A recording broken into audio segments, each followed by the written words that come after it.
Estás a punto de escuchar La Voz de tu Salud, una guía para tu bienestar.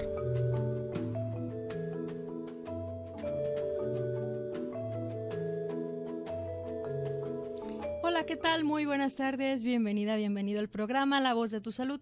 Te saluda Betty Salmerón en este lunes 27 de octubre con nuevo horario de verano, bueno, el horario ya no es de verano, se acabó el de verano y empieza el horario, ¿cómo se le llamará? De otoño, invierno o algo así. También así como las modas, también el horario está por ahí. Y bueno, espero que este día estés pasándola muy bien y que puedas estar enfocado en las actividades y además sintiéndote muy creativo o muy creativa. El día de hoy, bueno, todo el mes de octubre fue un mes dedicado a la concientización acerca del cáncer de mama. Estuvimos viendo en los medios informativos, en internet, en la televisión, en el periódico, información acerca de cómo prevenir el cáncer y cómo las mujeres podemos hacernos más responsables acerca de nuestra propia salud. Y pues estamos ya casi finalizando el mes de octubre. La semana pasada tuvimos un programa relativo también a cáncer de mama y ahora pues para cerrar con broche de oro este mes, pues no es la excepción. Nuestro tema de hoy es cáncer de mama en mujeres jóvenes y para ello tenemos invitada a la doctora Cintia Villarreal Garza. Ella es doctora en medicina, médica oncóloga, es directora clínica del Centro de Cáncer de Mama del Hospital Zambrano Elion de TecSalud. Doctora, muy buenas tardes. Buenas tardes, Betty. Gracias por la invitación. Muchas gracias porque estés aquí con nosotros, doctora. El cáncer de mama en mujeres jóvenes.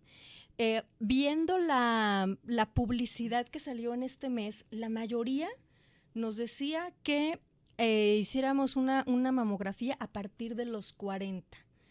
Como dando a entender que eso es la edad en donde más se presenta el cáncer y como si antes no fuera tan necesario. En algunas publicaciones sí salía que las mujeres de menos de 40 se hicieran revisiones, autoexploración, pero creo que gran parte de la población puede quedarse con la idea de que el cáncer de mama se da en mujeres a partir de los 40 y que casi no se da en mujeres más jóvenes.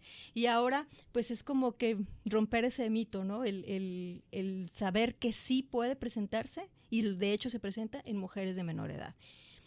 Realizaste una investigación, doctora, en conjunto con otros colaboradores. ¿Por qué hacer esa investigación? ¿Cuál fue la necesidad que se vio? ¿Qué había ahí en la población que los motivó a hacer esa investigación? Pues me regreso un poquito a lo que dices. Efectivamente, el cáncer de mama se presenta en general en mujeres más adultas y la mayoría de las pacientes que tienen cáncer de mama tienen más de 40 años de edad. Sin embargo, no es una regla y sí hay mujeres que son muy jóvenes que pueden presentar cáncer de mama. Es importante tampoco asustar a la mujer joven de que si tiene alguna bolita, esto seguramente va a ser maligno. Seguramente no. Seguramente si alguien se palpa una bolita en su seno o en su mama y es joven, lo más probable es que esto se va a tratar de algo benigno, algún quiste o alguna alteración que finalmente no se trate de cáncer.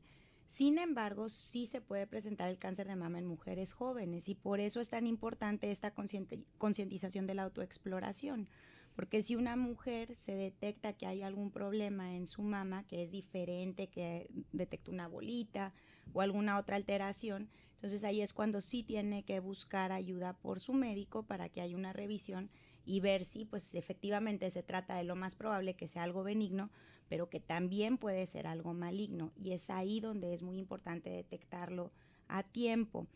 Lo que hicimos en esta publicación y en este trabajo colaborativo entre diferentes instituciones de países latinoamericanos es que nos empezamos a dar cuenta que estábamos viendo mucho cáncer de mama en mujeres muy jóvenes y aquí jóvenes definimos menores de 40 años y nos empezó a llamar la atención si esto era un problema diferente o más prevalente en nuestros países latinoamericanos que en otros países de América del Norte.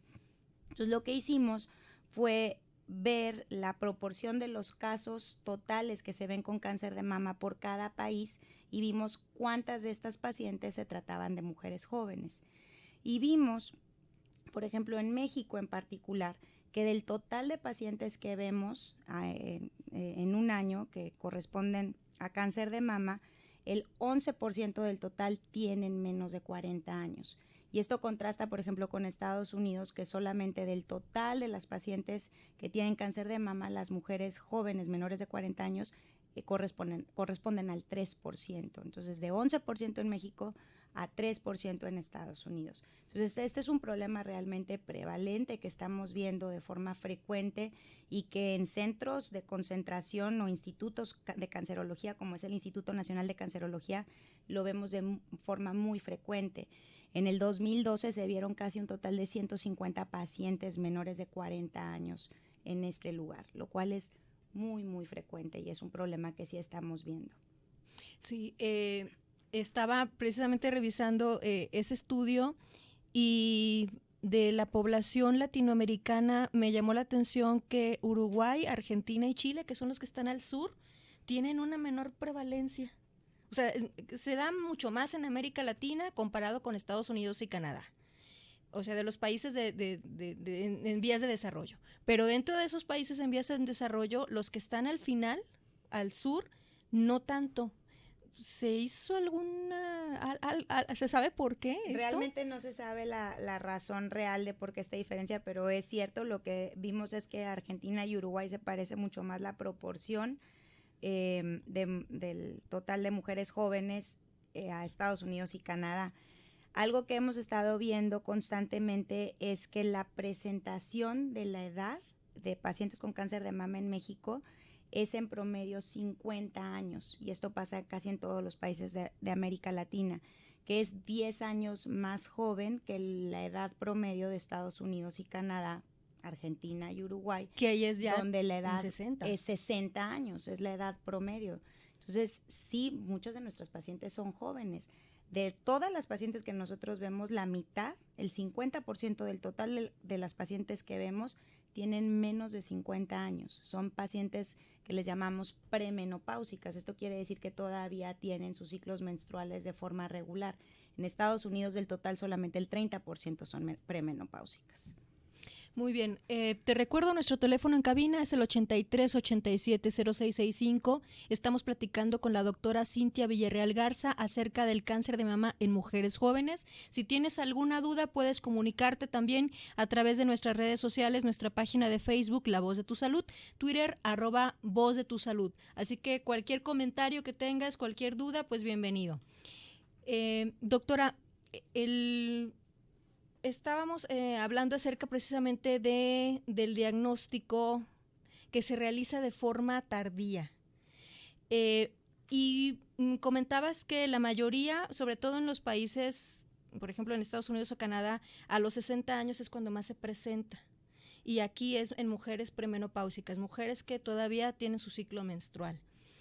No es lo mismo una señora de 60 años, que ya es abuela, que está en otro ciclo de la vida, a que se presente en una mujer con vida fértil, con vida productiva, que a lo mejor es sostén económico de su familia, que tiene, a lo mejor ni siquiera ha tenido hijos. Sí. Entonces son necesidades muy diferentes entre una población y otra. Y quizá los médicos estaban más preparados para lo que más se presentaba, que eran las mujeres mayores. Y esto es como un nuevo reto. ¿Qué se está haciendo al respecto? Pues primero, como tú bien dices, Betty, las implicaciones que esto tiene son diferentes. No quieren decir que sean más importantes, sino simplemente son diferentes. Ya hay dos cosas que tenemos que enfatizar. La primera es que el hecho de que una paciente sea joven, que tenga cáncer de mama y sea joven, ya le confiere un riesgo más alto de probabilidad de recurrencia o de que el cáncer regrese. O sea, la edad joven per se considera un factor de mal pronóstico para el que el cáncer regrese o un factor de mal pronóstico para que la paciente muera por cáncer. O sea, ¿que sea más agresivo? Es más agresivo, exactamente. No se conoce bien, se están haciendo investigaciones de saber por qué sucede esto. Y hay varias cosas que se ven. Uno es que desafortunadamente estas pacientes generalmente se diagnostican en etapas todavía más avanzadas de lo que las pacientes no jóvenes.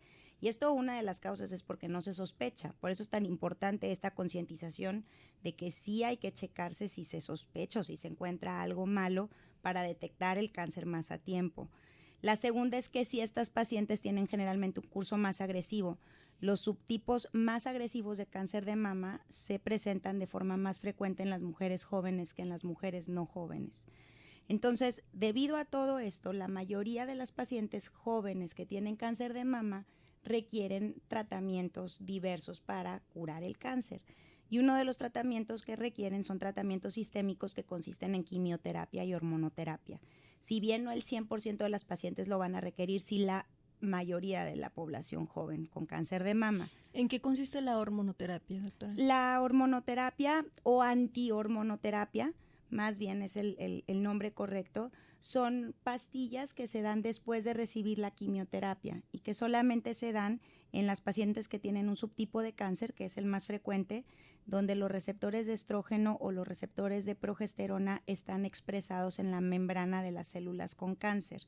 Entonces, las células con cáncer dependen de estrógenos y dependen de progesterona. Entonces, lo que se hace es bloquear los estrógenos o la producción de estrógenos por dos vías diferentes para no alimentar a las células cancerígenas que pudieron haber llegado a quedarse por ahí. ¿Y se provoca una menopausia en estas mujeres? Así es. O sea, una de las complicaciones más frecuentes que pueden tener estas pacientes es que debido tanto a la quimioterapia como a la antihormonoterapia, muchas de estas pacientes van a tener una menopausia inducida, que en algunos casos, dependiendo de la edad de la paciente, pero cuando son jóvenes, en la mayoría de los casos va a ser una menopausia que es reversible, pero cuando la paciente ya tiene 35 o 40 años, las probabilidades de una menopausia permanente se agregan, se aumentan.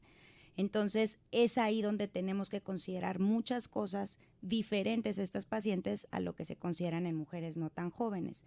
Y ahí es la parte de las necesidades específicas de las pacientes. Como tú bien lo decías ahorita, cuando una paciente tiene cáncer de mama tan joven, puede ser que todavía no haya tenido hijos o que no haya completado el número de hijos que quiere tener. Ahorita sabemos que hasta el 30% de las mujeres en México tienen hijos por arriba de los 30 años. Y también sabemos que cuando una paciente recibe quimioterapia, se le agregan, así a grosso modo, 10 años de vida a sus ovarios. Diciéndolo de otra forma, si una paciente tiene 30 años, le diagnosticamos cáncer de mama, damos quimioterapia, después de la quimioterapia los ovarios de esa mujer ya no tienen 30 años, sino tienen 40.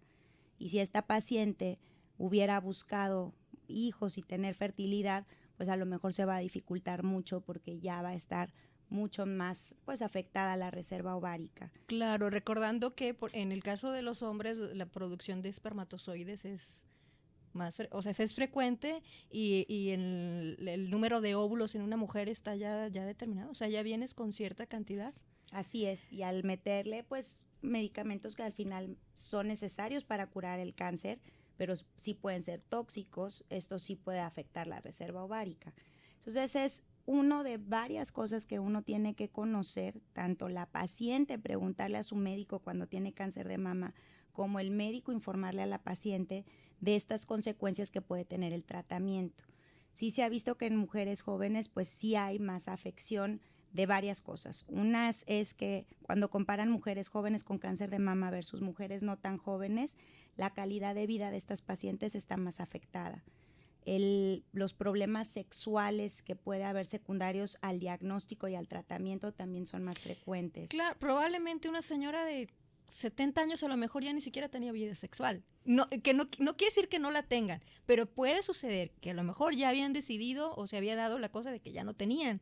Entonces no le pesa tanto. Simplemente son diferentes etapas. Son diferentes etapas y sin duda una mujer joven pues está en la consolidación de su carrera profesional, de su vida personal, de su entorno familiar y muchas veces, como también tú decías, incluso son parte muy activa del aporte económico. Entonces, las implicaciones que tiene que se diagnostique un cáncer de mama en una mujer joven son diferentes. Claro. Y sí se ha visto eso, sí está ya claramente estudiado, que las pacientes jóvenes tienen mucho más miedo a la recurrencia, tienen más depresión, tienen más ansiedad que las pacientes no jóvenes, porque pues les mortifican otro tipo de cosas, como por ejemplo, ¿qué va a pasar si yo falto?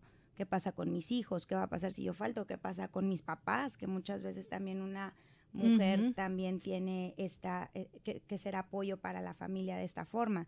Entonces, sí son implicaciones diferentes. Las mujeres mayores tienen otro tipo de cosas muy importantes, por ejemplo, tienen más enfermedades y ahí un oncólogo tiene que tratar no nada más el cáncer de mama, sino ver si tiene diabetes o si tiene alguna enfermedad del corazón y cualquier otra implicación diferente. Pero en el caso de las mujeres jóvenes, sí tienen necesidades muy particulares. Y desafortunadamente algo que sí pues sí es cierto, es que los oncólogos y los profesionales de salud que tratamos el cáncer no nos entrenaron a ver pacientes tan jóvenes. Generalmente la mayoría de los pacientes que vemos con cáncer son pacientes más adultos. Entonces, todas estas cosas que giran alrededor del cáncer de mama en una mujer tan joven, como es las alteraciones en la sexualidad, las alteraciones en la imagen corporal, Claro. que tengan más miedo, que tengan depresión, ansiedad, y estas cosas específicas como discriminación en el trabajo, como la relación de pareja, son puntos muy, muy especiales que en la mayoría de los lugares en este momento no se abordan. Estamos tan preocupados y con razón de que una paciente joven reciba el tratamiento que requiere para poderla curar y para poder pues asegurar en lo más posible que el cáncer nunca vaya a regresar y que se cure, pero luego dejamos aparte otros aspectos que son muy relevantes y que si no se tratan de forma oportuna probablemente ya no podamos impactar, como es la parte de fertilidad. Si esto no se platica con el médico antes de recibir la quimioterapia, pues si ya recibió el tratamiento la paciente y 2 años después dice, pues es que yo quería tener bebés y no se realizaron las estrategias para preservar fertilidad necesarias, pues sí puede ser ya pues tarde para hacer maniobras necesarias.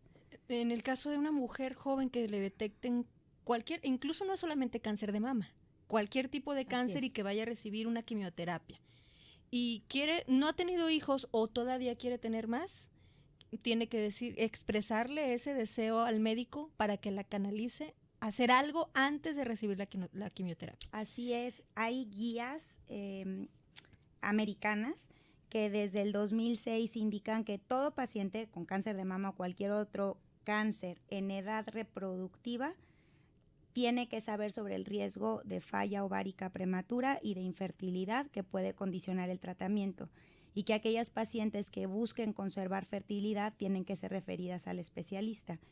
Después de esas guías se han hecho estudios en Estados Unidos donde han visto qué tanto se siguen estas guías.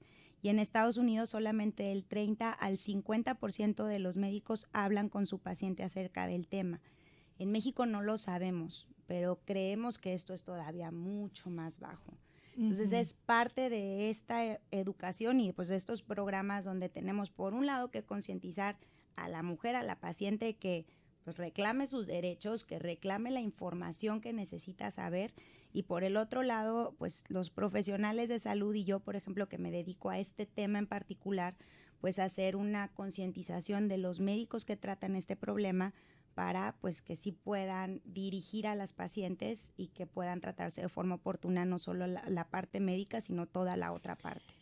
Vamos a suponer que un médico hizo su tarea y sí la refirió y luego ¿a dónde la manda?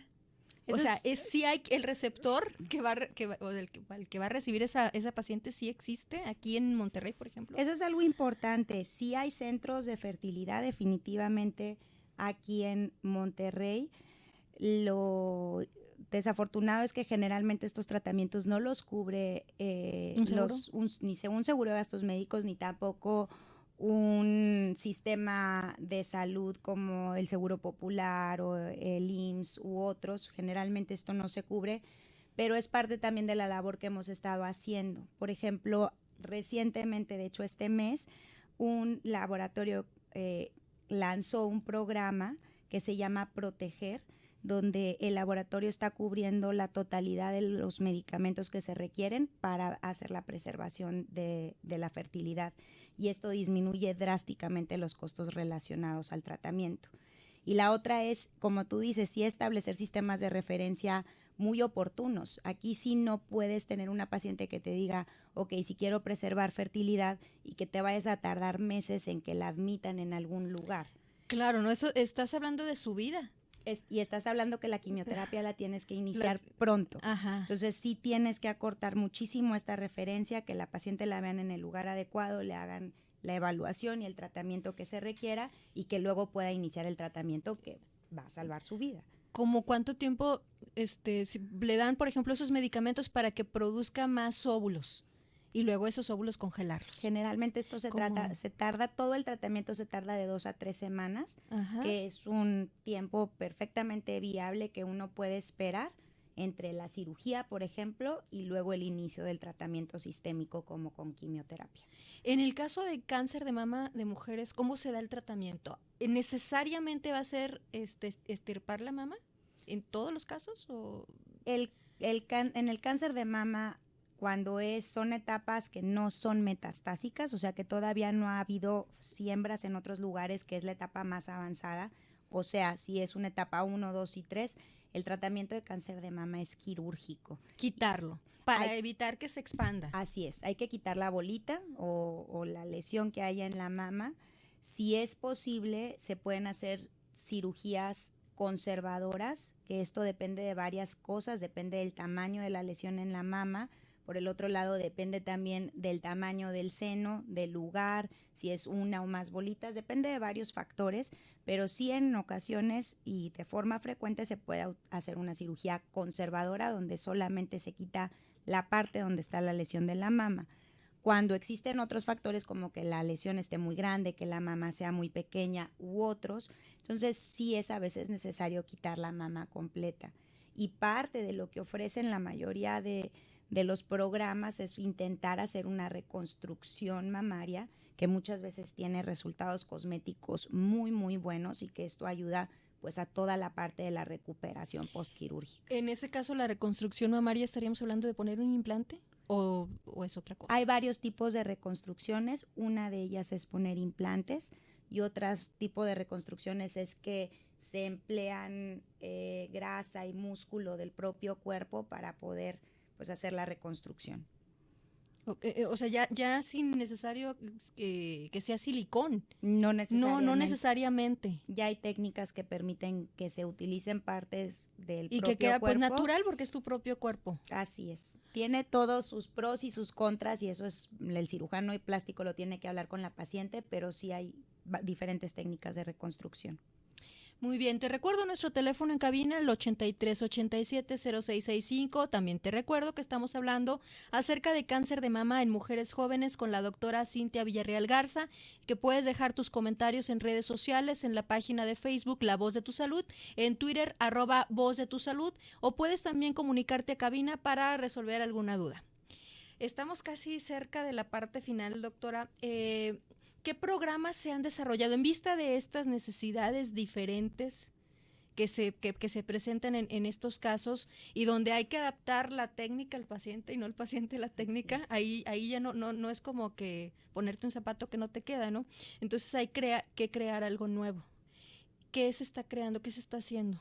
Hay 2 iniciativas, una en Estados Unidos y una en Canadá, que llevan varios años donde establecieron programas de atención específicamente para mujeres jóvenes, con un éxito tremendo donde son centros de referencia donde captan a todas estas pacientes. Nosotros hemos empezado a desarrollar un programa en México similar, que de hecho es el primer esfuerzo que se tiene en su tipo en América Latina, que llevamos pues alrededor de 1 año y medio trabajando en esto y consiste pues en el fortalecimiento de 3 cosas de forma principal.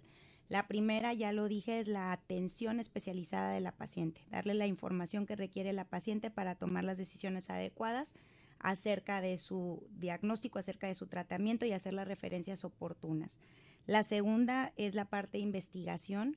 Hay poco conocimiento de esto porque al final no es algo tan frecuente y mucho menos hay información en países latinoamericanos. Entonces el programa lo que busca es captar información de las pacientes que se incluyan en el mismo y poder hacer investigación al respecto. Y la tercera, pues ya lo comenté, la parte de educación, que finalmente es la fundamental, educar a las mujeres, educar a las pacientes con cáncer de mama y educar a los médicos para que les puedan dar una atención oportuna y adecuada a las mujeres con cáncer de mama jóvenes. Eso se está haciendo en México, en el INCAN. ¿Y aquí en Monterrey dónde va a estar o dónde se está iniciando? Esta iniciativa la iniciamos en el Instituto Nacional de Cancerología y la vamos a continuar aquí, tanto en los 2 hospitales ahorita afiliados al TEC, que es el San José y es el Zambrano Elion. Entonces estamos ahorita en vías de abrir el programa en estos 2 centros. Y algo que sí es importante mencionar es que los 2 programas, tanto el de Estados Unidos y en Canadá, básicamente se sostienen de donativos tanto de pacientes, de sobrevivientes con cáncer de mama y de gente que aporta a la causa. Y realmente así se sostienen estos programas. Ahorita lo que estamos buscando es ese apoyo también en México de asociaciones civiles, de pacientes, de gente que quiera apoyar la causa tanto económica como de forma de trabajo activo, y que de esta forma podamos iniciarlo y que se pueda sostener. Sí, Así porque una cosa es iniciarlo y otra cosa es sostenerlo. Doctora, si alguien de las personas que nos está escuchando está interesado en participar, ¿dónde se puede poner en contacto? Yo estoy en el Hospital Zambrano Elion, el teléfono es 88-8804-42. Mi correo es Cintia, CYNTHIA.villarreal@texsalud.mx.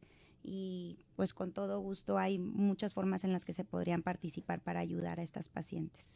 Muchas gracias, doctora. Nos despedimos. Si te quedó alguna duda, entra a nuestra página de Facebook y ahí nos dejas los comentarios y te respondemos. Muchas gracias. Escuchaste a la doctora Cintia Villarreal Garza y a Betty Salmerón. Nos escuchamos el próximo lunes.